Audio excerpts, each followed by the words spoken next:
A gente está na nossa quinta mensagem da série Desconforme-se. E hoje nós vamos falar de um tema muito desafiador para todos nós, que é desconformando-se do consumismo, que é cá entre nós a fraqueza de muitos de nós, né? É interessante porque um dos livros que eu li para estudar para essa série é o de uma professora da FGV, uma doutora PhD em marketing na área de consumo, e ela escreveu um livro que é referência no Brasil chamado A Sociedade do Consumo. E é interessante como ela defende esse termo. E ela diz: nós somos uma sociedade que se define por comprar, por consumir. E aí ela vai descrevendo várias coisas, e eu quero que a gente pense aqui no início dessa palavra algumas coisas ligadas a isso. A primeira coisa que ela diz é que ela diz que o consumo é motivado não por necessidade, mas por um ideal de vida feliz. Preste atenção. A gente não compra por necessidade. A gente compra por um ideal do que você considera uma vida próspera, uma vida feliz, uma vida completa. O professor James Smith, que escreveu esse livro aqui, chamando Desejando o Reino, quem nunca leu James Smith, eu não recomendo que comece nesse, que esse aqui é muito difícil. Quem quiser começar a ler o James Smith, ele tem um livro maravilhoso, inclusive a gente tem aqui, que se chama Você é Aquilo que Ama, que é uma introdução a este livro aqui. E a ideia está lá, nesse Você é Aquilo que Ama. Ele diz que o consumismo, ele opera por meio de liturgias seculares. O que significa isso? E é aquilo que nós temos falado, né? É o cerne dessa série. A gente pode tomar a forma do reino de Deus, da era que ainda virá, ou a gente pode tomar a forma do tempo presente, que a gente chama deste mundo, né? Eu falo desse tempo para a gente lembrar que, eu já disse isso aqui, que mundo não é um lugar, mundo é um tempo. Esse momento que nós vivemos. A gente pode tomar o jeito de pensar do reino de Deus ou o jeito de pensar deste mundo. E aí o que acontece? O reino de Deus opera pela liturgia da adoração, pela liturgia da entrega, pela liturgia do quebrantamento, pela liturgia da abnegação.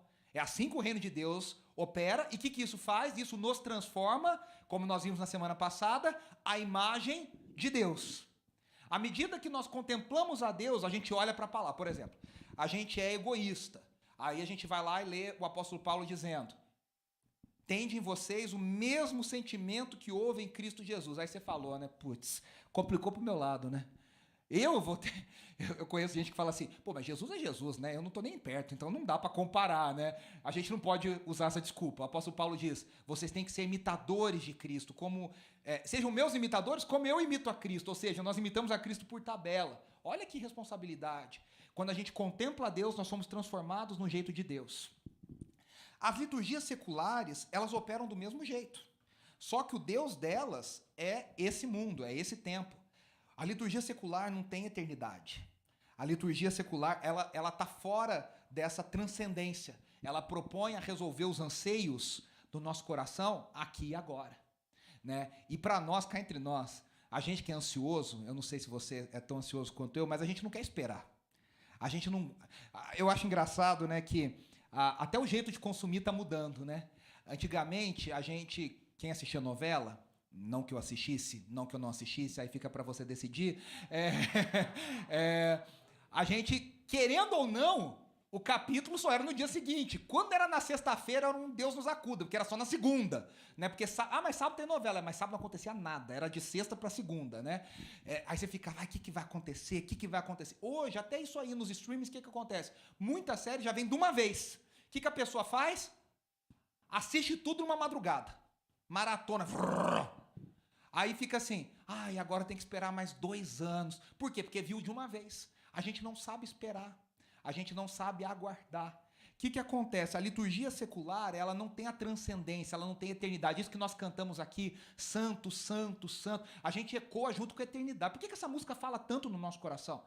Por que essa música foi cantada ao redor do mundo dezenas de milhares de milhões de vezes? Por que ela é cantada milhões de vezes no mundo? Porque ela fala na eternidade que está no nosso coração. A gente transcende, a gente lembra que a gente não foi feito para esse mundo. A gente lembra que a gente não foi feito para morrer aqui. A gente foi feito para viver eternamente com o Senhor. Um desejo de eternidade.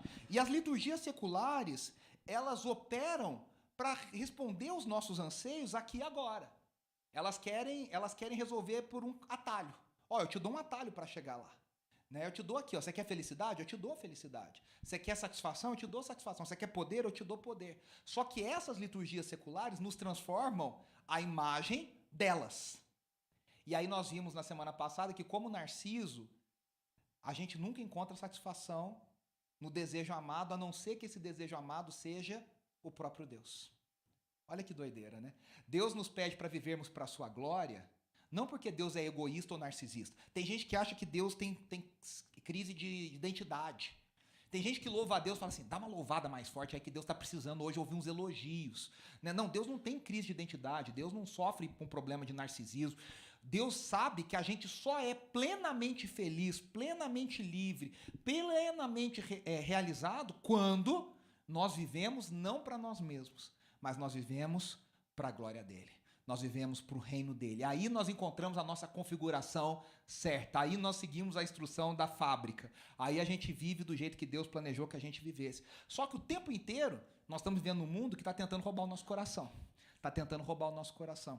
O James Smith ele propõe uma analogia nesse livro e no Você é Aquilo que Ama, que é assim absurdamente fantástica. Ele começa descrevendo um lugar.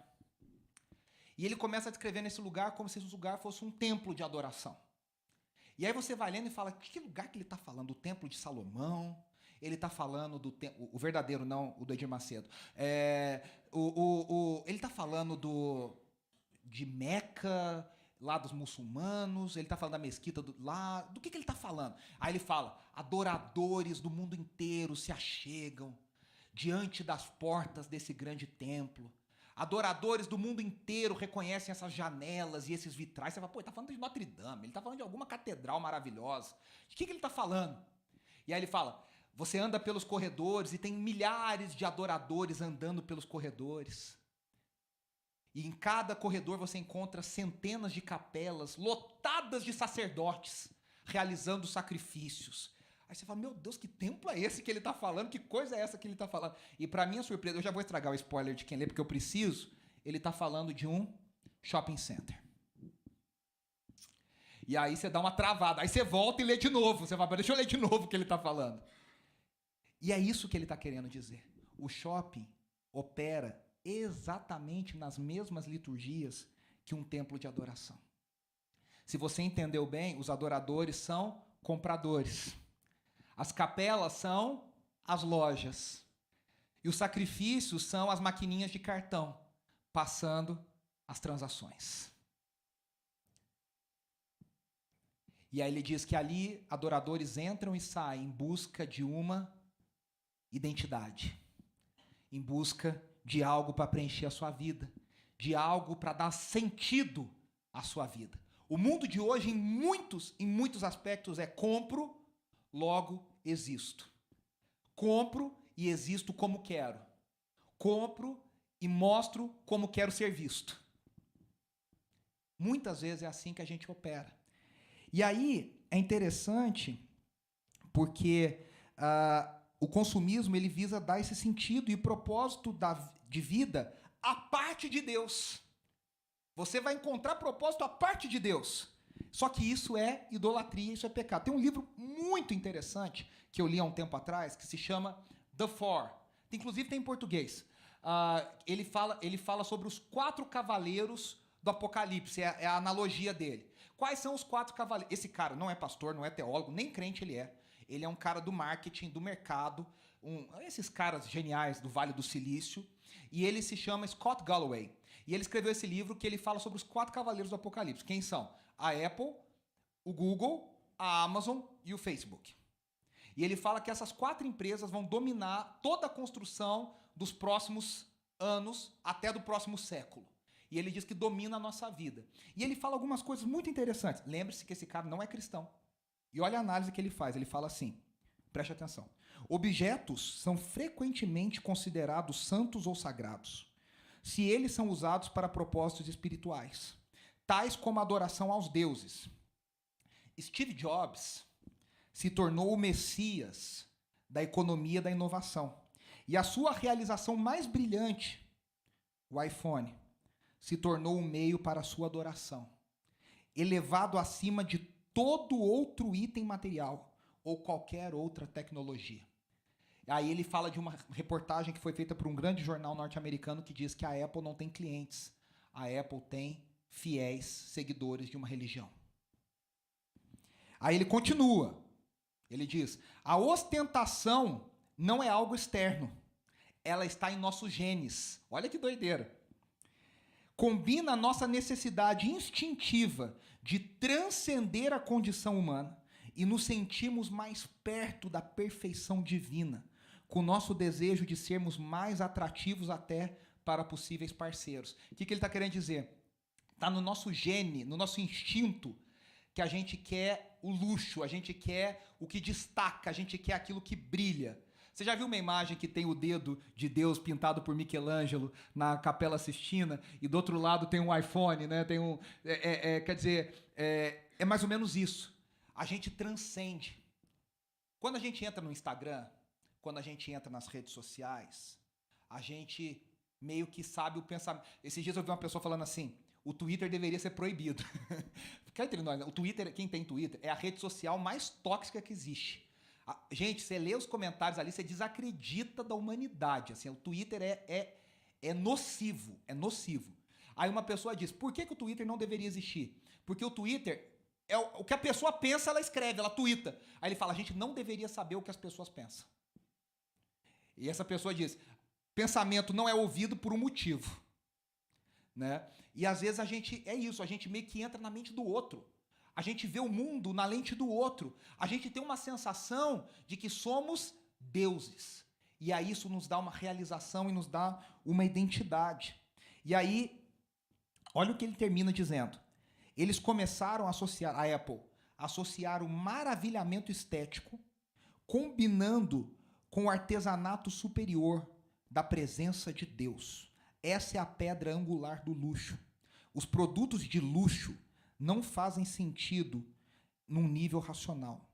Nós não conseguimos nos livrar do desejo de estarmos mais perto da perfeição divina. Você fala assim, tá, por que um negócio custa X e tem uma coisa que é da mesma categoria que custa 500X e as pessoas compram esse negócio de 500X? Eu não sei se você já foi no shopping Cidade Jardim. Assim, a humilhação, né? Eu nunca me senti tão pobre na minha vida. O item mais barato que eu achei lá era uma camiseta que custava R$2.500. Uma camiseta que custava R$2.500.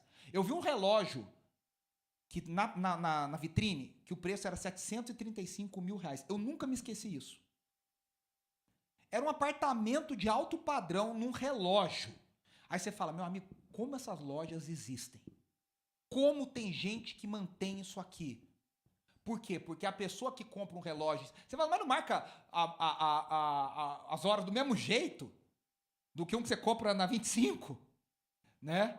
Talvez não. Na 25 acaba logo a bateria, sei lá eu. Mas assim...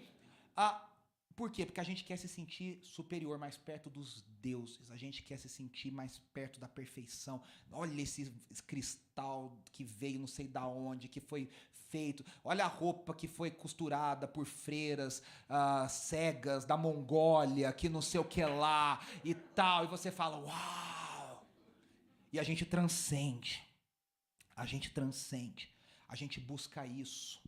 É interessante que o Scott Galloway, ele fala uma coisa muito legal. Ele diz que o Google apela para o nosso cérebro, o Facebook apela para o nosso coração, por isso que você curte com o coração. Ele diz que a Amazon apela para a nossa necessidade, ele fala do intestino, da necessidade de comprar, é algo visceral. Você precisa comprar, você quer comprar. E cá entre nós, a Amazon elevou o nível de entrega numa coisa tão legal que você quer comprar. Você fica esperando, você quer que o carteiro bata na sua porta para você ver aquela encomenda chegando. Né? Você quer. E a Apple, ele fala que aponta para os nossos órgãos genitais, que aponta para a ideia de aquilo que é mais poderoso no ser humano, a procriação, a vitalidade, a virilidade. Você está no auge da sua masculinidade ou da sua feminilidade. Quando você ostenta algo que tem essa beleza, que tem essa simplicidade. Ou seja, o que isso significa? A gente compra não pelo produto. Você não sabe se um iPhone tem, sei lá, peças que são melhores que um Samsung. Mas você fala, não, preciso, porque é assim, funciona assado, porque é algo que está além. E é interessante que essa professora da FGV chamada Sleide Arruda Fontinelli, ela fala que a cultura do consumo ela teve início quando a produção da fantasia em torno de uma mercadoria passou a ser mais importante do que a utilidade que essa mercadoria poderia ter. Ela falou que lá no início, lá em Paris, colocavam um vestido feito à máquina de costura e vestidos feitos à máquina de costura naquela época eram considerados inferiores, porque bom era feito à mão. E aí eles começaram a colocar uma condessa e do lado o vestido. Então, instintivamente, o que eles faziam as pessoas entenderem? Quem usa isso aqui vai ser uma condessa, vai se vestir como uma rainha. Então, desde o início, o valor não está na mercadoria, o valor está no que transcende. Ela conta um caso que eu achei muito interessante. Porque os anúncios iam nas revistas. Eram fotos. Ou eram áudios no rádio. Quando a televisão surgiu combinando imagem, movimento com áudio, ela falou que, por exemplo, teve um produto que eles colocaram, uma máquina, que a roupa se mexia.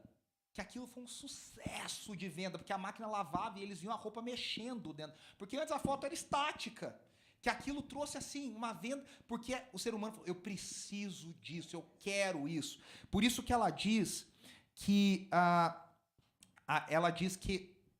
a sociedade do consumo está atrelada, se vocês já ouviram essa expressão, ao American Way of Life.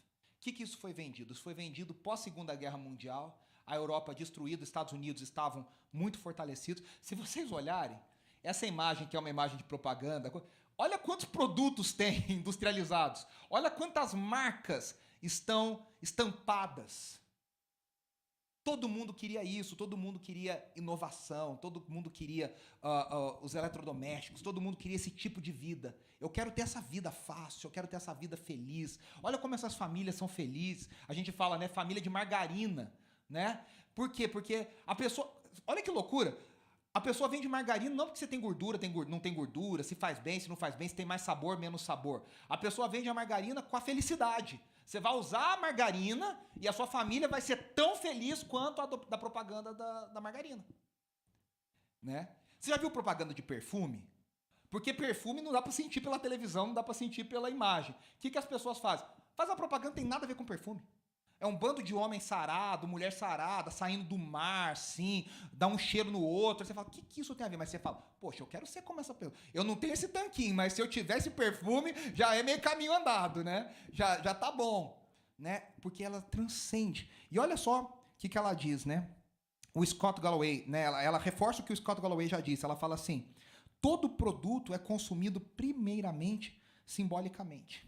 E aí ela traça a cultura do consumo no final do século XIX, e ela diz que durante todo o século XX essa cultura foi crescendo, crescendo, crescendo, e hoje nós estamos no auge dessa cultura, com as redes sociais. Né? Ela fala que, inclusive, foi quando o marketing surgiu como disciplina. Eu não sei se vocês sabem, eu não sabia, aprendi com ela. O marketing, um dos gênios do marketing, os pioneiros, foi sobrinho de Freud. Sobrinho de Freud. E ele pegou o que o tio construiu na área da psicanálise e aplicou no marketing, dizendo o seguinte, as pessoas não compram por comprar, elas precisam querer comprar. Então você tem que trabalhar com os anseios da mente dessa pessoa para a pessoa querer comprar. Ele se tornou um gênio do marketing, Por quê? Porque ele conseguia entender o que as pessoas queriam. Eu vou dar um exemplo para vocês que está nesse livro que eu também achei muito legal. Quando a Nescafé lançou o café instantâneo, era um fiasco de venda. E eles falaram, por que é um fiasco de venda? É tão mais fácil, tem um sabor bom. E aí eles fizeram um grupo de estudo com mulheres. E deram 2 listas de compra para 2 grupos de mulheres. E a lista de compra era idêntica. Só tinha uma diferença. Numa estava café, o café tradicional, e numa estava o café instantâneo. E aí falaram, essa mulher que faz essa lista de compra, que características que você dá para ela? E aí as mulheres responderam para uma, né? Responsável, uma pessoa trabalhadora, que cuida da casa, que ama a sua casa. Na que tinha o café instantâneo, um item diferente, apareceram várias vezes. Preguiçosa, não gosta de cuidar da casa. E aí eles entenderam, não era o sabor, era a imagem que a mulher passaria para a amiga. Se ela chega em casa e fala, você quer um café e o café instantâneo? Ela fala, ih, essa aí é preguiçosa, essa não gosta de trabalhar em casa. O que elas começaram a fazer? A Nescafé começou a fazer? A trabalhar uma ideia de que a mulher que usava o café instantâneo era uma mulher chique, era uma mulher moderna, era uma mulher à frente do seu tempo. O que aconteceu? As vendas explodiram. Porque não tem a ver com o produto em si, tem a ver com a imagem que está por trás. E aí, a professora, ela diz uma coisa interessante. Até o século XX, até o começo do século XX, a palavra consumir era uma palavra negativa. O século XX foi transformando. Por quê? Porque não existiam, primeiro, não existiam consumidores. Onde o consumo surge? O consumo surge de 2 revoluções. A Revolução Francesa e a Revolução Industrial. O que a Revolução Francesa faz? A Revolução Francesa cria uma classe chamada burguesia. E essa burguesia é o que a gente talvez hoje chamaria de emergente, a gente chamaria dos novos ricos. É uma classe que não tem pedigree, vamos dizer assim, não tem aquela finesse, não tem berço de ouro, mas tem dinheiro. E esse pessoal agora quer comprar. Eu me lembro que uma vez eu fui ministrar numa igreja no Rio de Janeiro, eu e um amigo, e a gente ria muito, porque emergente é um ser muito engraçado, né? A pessoa que veio do nada e cresceu na vida. E esse casal que recebeu a gente era um casal emergente. Era um casal que veio de uma situação muito pobre e pelo trabalho deles, e é muito legal, muito louvável, eles cresceram na vida e enriqueceram. Só que aí era engraçado, porque era assim, primeiro, o cabelo dela era aquele cabelo que quer mostrar assim, eu tenho dinheiro. Então ela usava aquele mega hair e fazia, acontecia. E a gente andava lá e falava, você quer que eu compre? Você quer que eu compre? Eu posso comprar, a gente compra. E meu amigo falou, gente, tá muito engraçado isso aqui, porque o rico de berço, você sabe disso. O rico de berço é aquele que anda de chinela havaiana, que você nem diz nada. Que você fala, nossa, mas fulano de tal é milionário? Porque você não diz, porque para ele é comum. A gente conhece gente assim, né? E é interessante que essa classe burguesa, ela começou a ter essa ideia de eu posso evoluir socialmente. Porque antigamente, meus queridos, não tinha evolução social. Você nasceu nobre, você vai ser nobre pro resto da sua vida. Você nasceu serviçal, você vai ser serviçal pro resto da sua vida. E isso não significa que um era inferior. Eu acho muito interessante isso. Quem já assistiu Downton Abbey, por exemplo, a gente gosta muito de Downton Abbey, você vê isso muito claramente. Os empregados da casa, eles têm uma noção de que eles precisam da família de nobres, porque sem a família, eles não têm trabalho, eles não têm função. Eles falam, a gente precisa que a família se mantenha como nobres para a gente ter uma razão para existir. Na nossa cabeça hoje, né, tão contaminada por tanta coisa, a gente fala, vamos fazer uma revolução, derruba esses nobres, queima esse povo, derruba essa casa, vamos tomar... Não, naquela época existia essa ideia de classe social. Com a Revolução Francesa, as pessoas agora podem subir de vida. Elas podem transferir. E como é que a gente sobe de vida? Mostrando naquilo que a gente compra. Agora eu posso comprar. E a Revolução Industrial trouxe o produto à nossa mesa. Antes a coisa que era artesanal, agora ela é feita em fábrica, agora ela é em série. Agora eu preciso escoar. Você imagina, antes eu fazia 10 sapatos, agora eu faço 1000. Se eu precisava de 10 clientes, agora eu preciso de 1000. Então eu preciso que as pessoas comprem, comprem, comprem, comprem. Comprem. E você sabe que consumir também pode ser uma compulsão. Essa compulsão tem um nome. Chama oniomania. Ou transtorno de comprar compulsivo. TCC. Sintomas. Vai fazendo check-up aí, hein?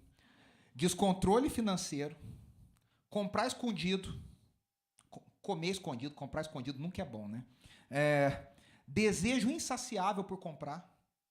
Compra, nunca tá bom, nunca tá bom, nunca tá bom. Ansiedade extrema e mudança de humor em períodos que você fica sem comprar. Frustração e fracasso após uma compra. Você compra e fala, puxa, o que eu fiz? O que eu fiz? E aí a grande pergunta é, o que a Bíblia nos ensina sobre isso? Eu quero ler aqui rapidamente, antes da gente ir para o texto bíblico. O professor James Smith fala uma coisa muito interessante. Ele diz aqui assim, né? Qual é a visão que se vai infiltrando dentro de nós por meio das liturgias do shopping? Aí ele diz assim, primeiro, estou abalado, logo compro. Ele fala, diante dos rostos sorridentes que nos observam nos comerciais de cervejas e das pessoas ricas que habitam o mundo dos seriados cômicos de televisão, muitas vezes somos levados a supor que a cultura do consumismo se caracteriza por um otimismo irrefreável, que vê o mundo através de lentes cor-de-rosa. É verdade, né? Tem seriados, tem coisa que fala, nossa, que legal, que povo bacana, estão sempre felizes, estão sempre cheios de amigos, eu quero essa vida. Né? E a gente acha que não. A Globo tem um departamento só de venda de produtos que aparecem nas suas produções. Antigamente era muito pior. Eu quero o cabelo da fulana. Qual que é a cor? É verdade, existe um departamento só para atender telefone das mulheres e homens ligando, falando qual que é a tinta que a Regina Duarte usa? Eu quero usar a mesma tinta dela. Qual que é o esmalte que a Giovanna Antonelli está usando nessa novela? Eu quero usar essa aí também. Qual que é o sapato que ela está usando? Era um departamento só para responder e atender esses telefonemas. Porque as pessoas queriam ser essas pessoas. Então eu estou abalado, logo compro, né? E aí ele fala outra coisa, ele diz assim, eu compro com outros. Aí ele fala que num mundo tão sozinho, a gente vai no shopping, a gente compra. Você pode estar sozinho, como diz a minha avó, sozinho de marré-marré. Né? Você está sozinho, mas pelo menos tem gente em volta. Você tem uma ideia de que você está comprando e comprando coisas que os outros querem. Você fala, por que as pessoas compram a mesma camiseta lá na Renner? Porque ela tem ideia. Eu não estou comprando uma coisa que ninguém quer, eu estou comprando algo que os outros também querem. Olha que doido isso, né? E aí ele diz, eu compro e compro e compro e logo existo. E aí ele termina dizendo assim, o subproduto dessa aquisição constante é um lado que não vemos ou do qual não falamos muito. O descarte necessário do antigo e do tedioso. Para você comprar algo novo, você precisa jogar fora o velho, que não serve mais para nada. Aí ele diz, portanto, enquanto a liturgia do mercado reveste os produtos novos de um brilho e de uma aura, dando-lhes um encanto mágico e uma falsa graça, o fato estranho é que as mesmas liturgias nos incentivam a nos livrarmos desses produtos num piscar de olhos. O que o shopping hoje valoriza como sagrado, amanhã será profanado, considerado ultrapassado. Eu não sei se você já se pegou assim, eu já. Às vezes você compra uma camisa nova e você acha ela linda, né? Você fala, putz, gastei. O Adilton, que é desses que gasta dinheiro assim, você vai lá com uma camisa chique, assim, de uma Aramis, Dudalina, sei lá, uma marca legal, Richards. E aí na primeira lavada, quando você tira ela da máquina, já dá uma bad, assim, já dá você fala, é ou não é, Rafa? Você fala, cara, parece que a camisa perdeu alguma coisa. Né? Um tênis, eu não sei se não sou eu que não sei lavar tênis, mas assim, quando você lava o tênis a primeira vez, você fala, ué, parece que, sei lá. E você já sabe que dali um ano aquele tênis já não vai valer mais nada para você. Já vai ser dado, vai ser doado, vai ser jogado fora. Né? A cultura do consumo, ela precisa de pessoas insatisfeitas. Gente satisfeita e feliz não compra. Só compra gente insatisfeita. Gente que precisa de mais. Demais, demais. O que a Bíblia nos diz? Eu quero ler um trecho das Escrituras, dos Evangelhos, do Evangelho de Lucas. É um trecho um pouquinho grande, mas eu quero que você preste atenção e a gente vai falar dos blocos, tá? Do todo. Olha só. Jesus diz assim, é Jesus falando, tá? Mas eu lhes mostrarei a quem vocês devem temer. Temam aquele que, depois de matar o corpo, tem poder para lançar no inferno. Eu estou lendo Lucas 12, dos 5 até o 48. Sim, eu lhes digo, esse vocês devem temer. Não se vendem 5 pardais por 2 moedinhas? Contudo, nenhum deles é esquecido por Deus. Até os cabelos da cabeça de vocês estão todos contados. Não tenham medo, vocês valem mais do que muitos pardais. Eu lhes digo, quem me confessar diante dos homens, também o Filho do Homem o confessará diante dos anjos de Deus. Mas aquele que me negar diante dos homens será negado diante dos anjos de Deus. Todo aquele que disser uma palavra contra o Filho do Homem será perdoado, mas quem blasfemar contra o Espírito Santo não será perdoado. Quando vocês forem levados às sinagogas e diante dos governantes e das autoridades, não se preocupem com a forma pela qual se defenderão ou com o que dirão, pois naquela hora o Espírito Santo lhes ensinará o que devem dizer. Alguém da multidão lhe disse: Mestre, diz a meu irmão que divida a herança comigo. Respondeu Jesus: Homem, quem me designou juiz ou árbitro entre vocês? Então lhes disse: Cuidado, fiquem de sobreaviso contra todo tipo de ganância. A vida de um homem não consiste na quantidade dos seus bens. Então lhes contou essa parábola. A terra de certo homem rico produziu muito bem. Ele pensou consigo mesmo: o que eu vou fazer? Não tem onde armazenar minha colheita. Então disse: já sei o que vou fazer. Olha que ideia genial, né? Vou derrubar os meus celeiros e vou construir outros maiores, e ali guardarei toda a minha safra e todos os meus bens. E direi a mim mesmo: você tem grande quantidade de bens, armazenados para muitos anos. Descanse, coma, beba e alegre-se. Contudo, Deus lhe disse: insensato, essa mesma noite a sua vida lhe será exigida. Então quem ficará com o que você preparou? Assim acontece com quem guarda para si riquezas, mas não é rico para com Deus. Dirigindo-se aos seus discípulos, Jesus acrescentou: portanto, eu lhes digo, não se preocupem com suas próprias vidas, quanto ao que comer, nem com seus próprios corpos, quanto ao que vestir. A vida é mais importante do que a comida, e o corpo mais do que as roupas. Observem os corvos, não semeiam nem colhem, não têm armazéns nem celeiros, contudo, Deus os alimenta. E vocês têm muito mais valor do que as aves. Quem de vocês, por mais que se preocupe, pode acrescentar uma hora que seja a sua vida? Visto que vocês não podem sequer fazer uma coisa tão pequena, por que se preocupar com o restante? Observem como crescem os lírios. Eles não trabalham nem tecem, contudo eu lhes digo que nem Salomão, em todo o seu esplendor, vestiu-se como um deles. Se Deus veste assim a erva do campo, que hoje existe, amanhã lançada ao fogo, quanto mais vestirá vocês, homens de pequena fé? Não busquem ansiosamente o que hão de comer ou beber, não se preocupem com isso, pois o mundo pagão é que corre atrás dessas coisas, mas o Pai sabe que vocês precisam delas. Busquem, pois, o reino de Deus, e essas coisas lhes serão acrescentadas. Não tenham medo, pequeno rebanho, pois foi do agrado do Pai dar-lhes o reino. Vendam o que têm, deem esmolas, façam para vocês bolsas que não se gastem com o tempo, um tesouro nos céus que não se acabe, onde ladrão algum chega perto e nenhuma traça destrói. Pois onde estiver o seu tesouro, ali também estará o seu coração.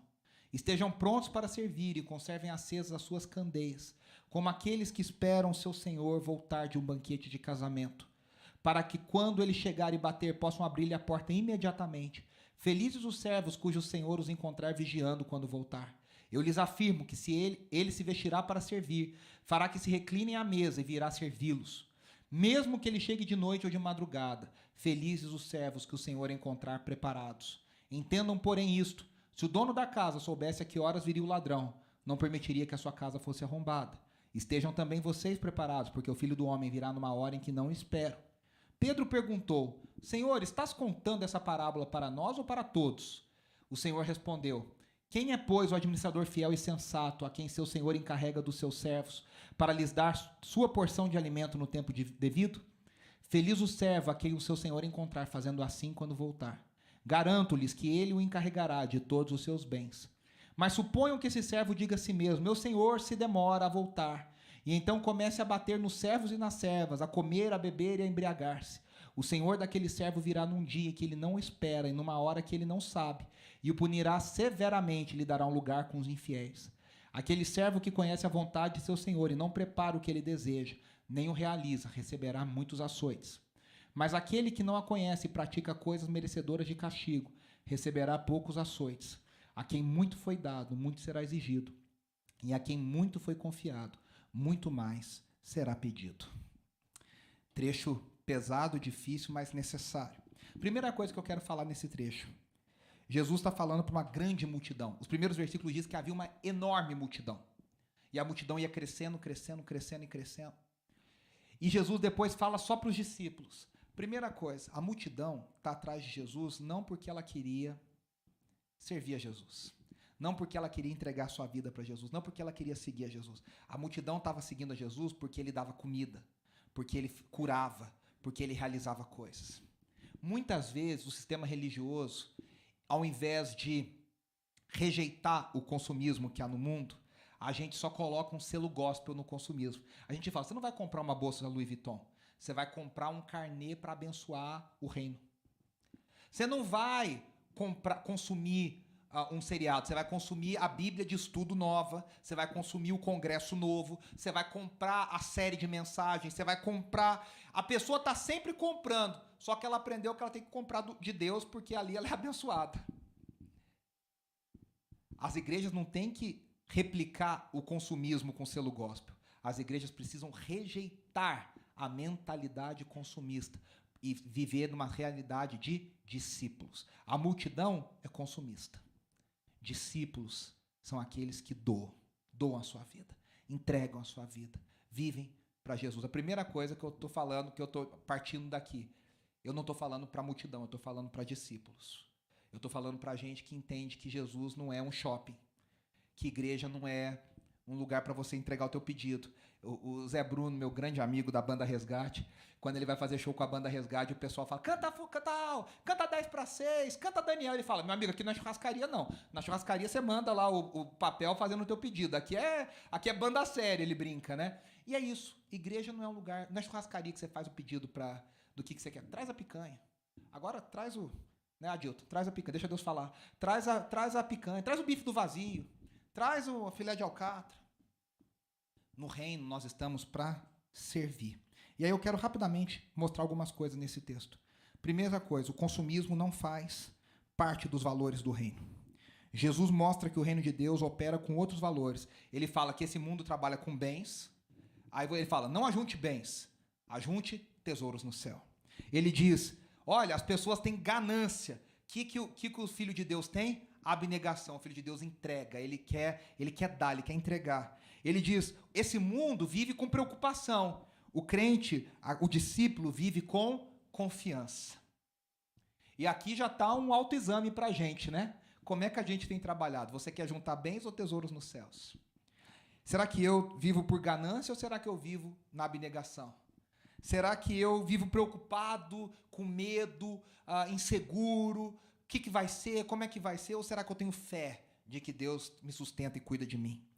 É interessante que a igreja de Laodiceia, ela é rica porque ela opera em sintonia com o sistema mundano. A igreja de Laodiceia é aquela que Jesus fala para ela assim, você não é nem frio e nem quente.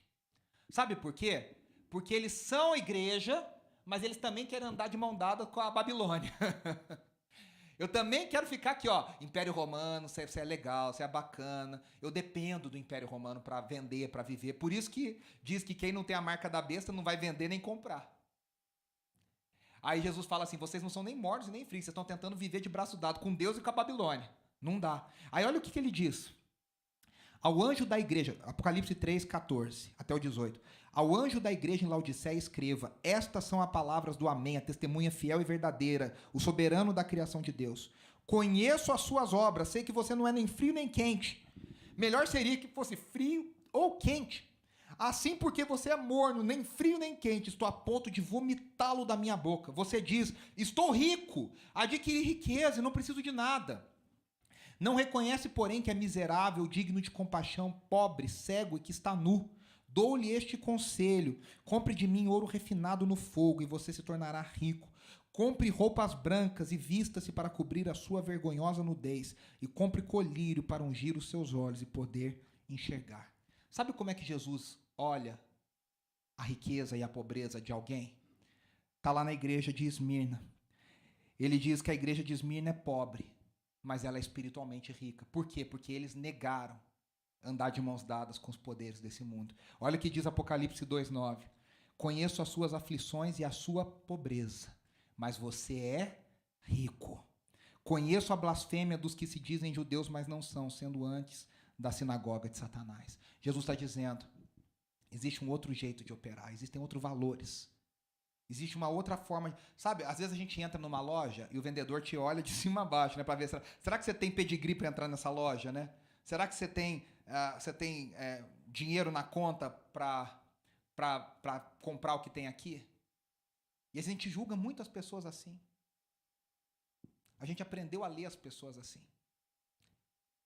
E Jesus está dizendo, existe uma outra forma de enxergar no reino de Deus. Existe um outro conceito de quem é rico e de quem é pobre. Quando Jesus conta a história do rico e do Lázaro, a gente descobre que o rico era pobre, pobre, pobre. E Lázaro era muito rico. Segunda coisa que a gente vê, o consumismo traz um falso fundamento para a nossa identidade. A gente compra para ser. Na ânsia de ter coisas, a gente está dizendo que a gente não confia em Deus. Por isso é pecado. Eu preciso comprar, eu preciso fazer. A gente tem um falso controle. E aí, a atitude de generosidade e confiança é baseada no quê?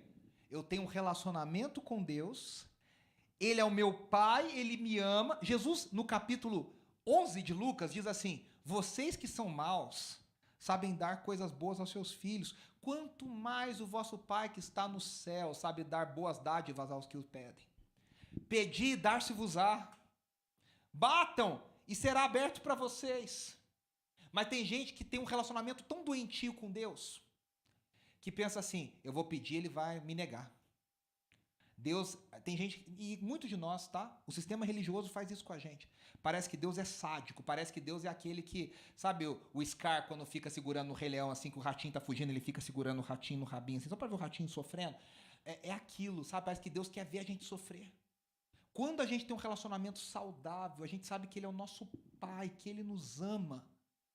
A gente acredita nesse amor, a gente vive esse amor, a gente sabe que Ele quer dar boas coisas a nós. Ele nos quer ver feliz, Ele nos quer ver numa vida plena. Então, o consumismo, ele traz um falso fundamento. Um falso fundamento. Inclusive, né, se vocês pararem para pensar, nas igrejas da prosperidade ou nas igrejas da teologia do coach, quem é o filho abençoado? Quem está com a conta corrente cheia. Quem que é o filho que está em pecado? O que está pobre, passando necessidades, empregado. As pessoas, inclusive dentro das igrejas. Você quer ser abençoado? Porque, cá entre nós, para o judeu isso era verdade. Baseado na antiga aliança, Deuteronômio 28, aquele que tinha saúde, aquele que tinha dinheiro, aquele que tinha prosperidade, era quem estava obedecendo a Deus. Quem estava pobre, quem estava doente, quem estava passando algum aperto, é porque estava em pecado. Então, Jesus está dizendo, gente, não é assim que a coisa funciona mais. A coisa é mais profunda, a coisa vai mais além. A coisa está mais complicada. O que é a riqueza para Deus? É muito diferente. Por isso que Jesus diz, o Pai sabe o que vocês precisam, Ele cuida das aves, Ele cuida das árvores. Vocês valem muito mais do que as aves do céu. Vocês têm muito mais valor. Deus cuida. Deus cuida. Por isso que a gente tem que lembrar que nós somos filhos. E não, a gente nunca vai conquistar Deus pelas coisas que nós temos. Nós cantamos aqui agora há pouco. Logo eu, um pobre pecador. O que a gente não tem? A gente não tem nada para oferecer. A gente não tem nada para dar. O que eu posso dar? O que eu posso oferecer? Nada. Deus, como é que eu posso comprar? Você não vai comprar. É graça sobre graça, sobre graça, sobre graça. Terceira coisa. O consumismo, ele promove um falso senso de controle e de independência. Só que a gente entende que a nossa vida não é nossa. Por isso que ele fala, a vida de vocês é como alguém que está na casa, mas a casa não é sua. O Senhor vai voltar. Se a gente viver a vida... Sabe aquela famosa plaquinha? Sorria, você está sendo filmado? Quando você sabe que você está sendo filmado, você já faz diferente, né? Você está no espelho, você quer, lá no elevador, você quer dar uma arrumada, quer espremer um cravo, quer fazer alguma coisa. Opa, o porteiro está me vendo. Você não faz. A gente vive achando que a nossa vida é nossa. A gente tem um falso controle. Eu faço o que eu quiser, eu compro o que eu quiser, eu vejo o que eu quiser. Só que a vida, Jesus diz, vocês são como aquele senhor, aquele servo que foi deixado e o Senhor falou, olha, eu vou voltar. Jesus diz, o resumo que Jesus diz é, quando o Senhor voltar, Ele precisa encontrar vocês preparados. Preparados. Jesus vai dizer, o que você fez com o seu tempo? que você fez com os talentos e com as habilidades que eu te dei? O que você fez com os recursos que eu coloquei nas suas mãos? Nada é nosso. Nada é nosso. Se você prestou atenção no texto, o rico insensato que Jesus fala, ele fala assim, quando ele fala, né, que teve uma colheita além, ele fala assim, o que eu vou fazer com o meu recurso? É tudo eu, meu. Provérbios diz que como é que é? Há duas filhas para sumiu a palavra aqui, que é a dar e dar, né? Ou seja, me sumiu o começo do versículo, mas é sempre me dá, quero mais. Não tem final, não tem fim. Não tem fim, né? A gente está sempre querendo mais, é meu, eu. Você conhece gente assim? Gente que só fala de si, que só roda em si, só pensa em si, só vive para si. O rico insensato, ele só pensa no que ele vai fazer, no que ele pode fazer. Por isso que eu coloquei aqui o tio Patinhas, né? Embora eu adore as histórias do tio Patinhas, o tio Patinhas tem, e ele nunca consegue desfrutar, nunca consegue descansar, ele nunca consegue viajar, porque ele fala, imagina que eu posso viajar, eu tenho um império para controlar. Sempre mais preocupações, sempre mais... Olha lá, ele tá abraçado. Ele tem medo que os irmãos metralha roubem o dinheiro, ele tem medo que a maga patológica roube a moedinha dele, ele tem medo que as coisas... Só tem medo. Não consegue descansar, não consegue entregar, não consegue viver. Aí, olha o que o apóstolo Paulo diz lá em Filipenses 3, 18 e 19. Pois como já disse repetidas vezes, e agora repito com lágrimas, há muitos que vivem como inimigos da cruz de Cristo. O destino deles é a perdição. Olha isso aqui. O seu Deus é o estômago. E eles têm orgulho do que é vergonhoso. Só pensam nas coisas terrenas. Meus irmãos, o consumismo traz esse falso senso. O consumismo distorce a nossa noção do que é realmente necessário. Jesus e Paulo estão dizendo, Deus cuida das nossas necessidades.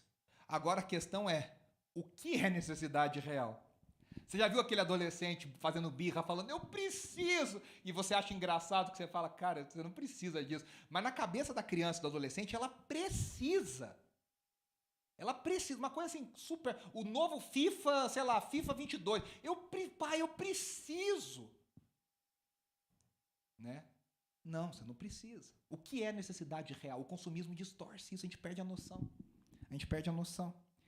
E aí, o último ponto que eu queria colocar, o consumismo destrói o contentamento. O rico pensa, como é que eu posso construir para ter mais? O consumismo não tem fim, a idolatria nunca tem fim. O cristão tem contentamento porque ele descansa na provisão e no cuidado de Deus. Paulo diz que o contentamento é um segredo a ser aprendido. Ele diz, eu aprendi a estar contente. Se Paulo aprendeu, meus irmãos, eu e você também, não é uma coisa que vem naturalmente para nós. O natural de fábrica é a insatisfação. O natural de fábrica é a gente reclamar, a gente querer mais. É aqui a bichinha querendo, dá, me dá mais. A gente também precisa aprender o segredo. Olha que está aqui em Filipenses 4, do 11 ao 13.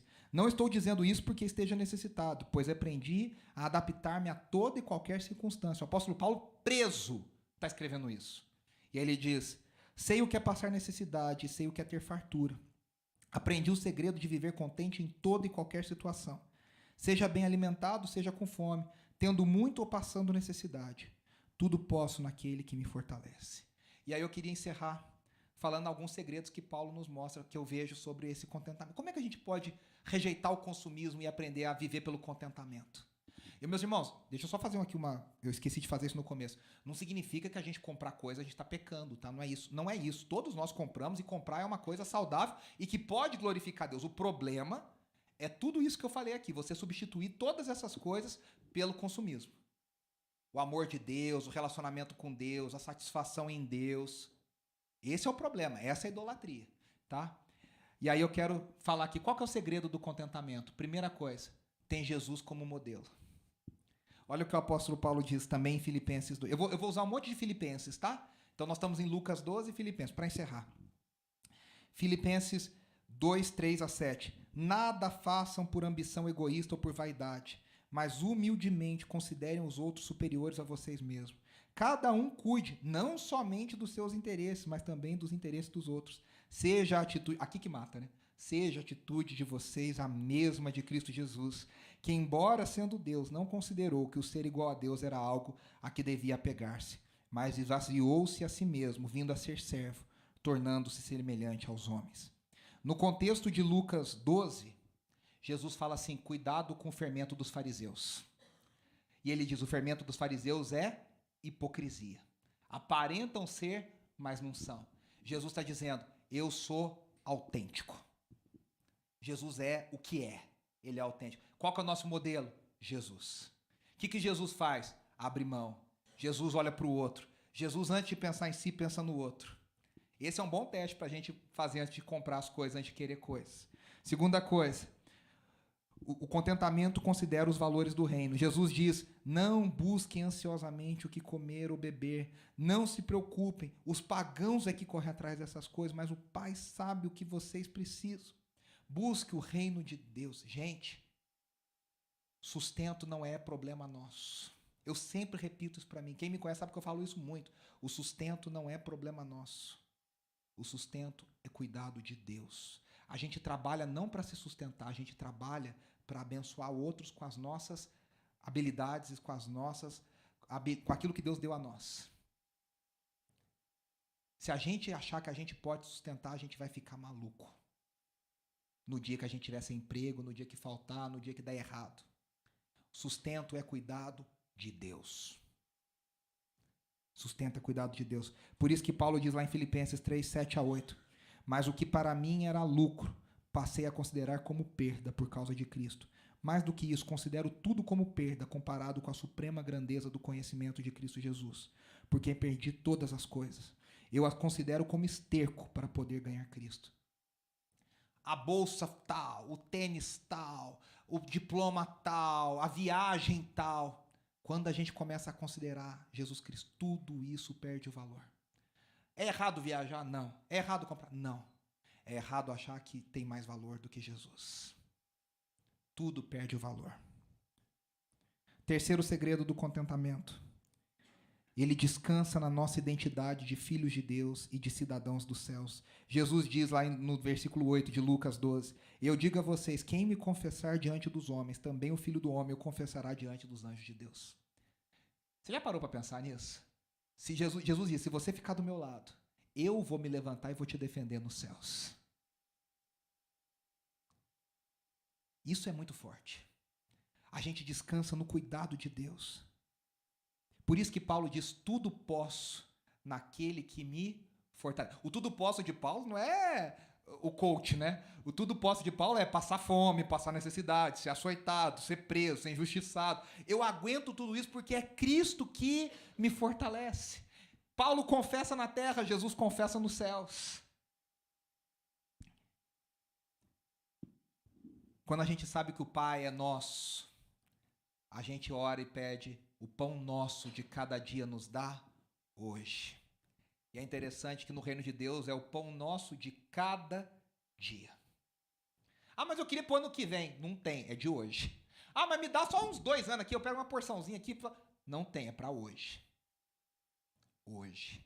Andar com Deus é dependência, dependência, dependência. E aí, esse contentamento junta tesouros nos céus. Por isso que Jesus fala: vendam o que vocês têm. Juntem tesouros aonde a traça não destrói, onde o ladrão não rouba. E aí ele fala, né? Onde está o seu tesouro? Ali está o seu coração. Onde você tem guardado o seu tesouro? O que importa para você? Aonde está o seu coração? E aí Filipenses 3, 13 a 14, um lindo texto de Paulo, diz: irmãos, não penso que eu mesmo já o tenha alcançado, mas uma coisa faço, esquecendo-me das coisas que ficaram para trás e avançando para as que estão adiante, prossigo para o alvo, a fim de ganhar o prêmio do chamado celestial de Deus em Cristo Jesus. O que a gente tem que fazer? Esquecer do que passou, olhar para frente, olhar para o alvo, olhar para Jesus. Olhar para Jesus. E aí, por último, o contentamento confia que Deus supre as nossas reais necessidades. Ah, Deus, mas eu queria um tênis da Nike que o Senhor não me deu. Então, real necessidade. Real necessidade. Real. É engraçado que às vezes até o tênis da Nike que a gente queria, Deus nos dá. Porque Deus é muito bom. Mas é real necessidade. Real necessidade. Filipenses 4,19. O meu Deus suprirá todas as necessidades de vocês de acordo com as suas gloriosas riquezas em Cristo Jesus. Aqui tem uma pegadinha. Aquilo que eu achava que era necessidade, à medida que eu olho para Cristo, essa necessidade vai desaparecendo. Aí você fala, meu Deus, aí você olha para Cristo, aquela necessidade, você fala, poxa, não preciso tanto. Sabe por quê? Porque no final, quem olha para Cristo, descobre que a única necessidade real que a gente tem é Cristo, Ele mesmo. Se eu tiver o Senhor, eu não preciso de mais nada. Se eu tiver Deus, eu não preciso de mais nada. Se eu tiver a sua presença, eu não preciso de mais nada. Se eu tiver um relacionamento, eu não preciso de mais nada. Se eu tiver o Senhor comigo, eu não preciso de mais nada. Porque no final, a gente descobre que tudo que a gente precisa é o próprio Cristo. É o próprio Cristo. Que o Senhor nos ajude nesse desafio enorme. Vamos orar? Senhor, obrigado pela Tua palavra. Obrigado porque o Senhor nos dá graça sobre graça, sobre graça. Obrigado porque o Senhor nos adotou como filhos Teus, sem merecermos, pela Tua graça. Nós não compramos, nós não parcelamos, nós não pagamos boleto. Obrigado por isso, Senhor. Obrigado que a cada dia a nossa identidade esteja no Senhor e não nas coisas que nós compramos, e não naquilo que nós precisamos, achamos que precisamos. Que nós aprendamos a cada dia a descansar no Teu cuidado, a descansar na Tua provisão, a descansar sabendo que o Senhor cuida das nossas reais necessidades. Que o nosso modelo seja Jesus. Que a gente, ao querer, ao se achar injustiçado, ao se sentir entediado, ao achar que as nossas coisas não valem, que nada dá certo, a gente olhe para Jesus.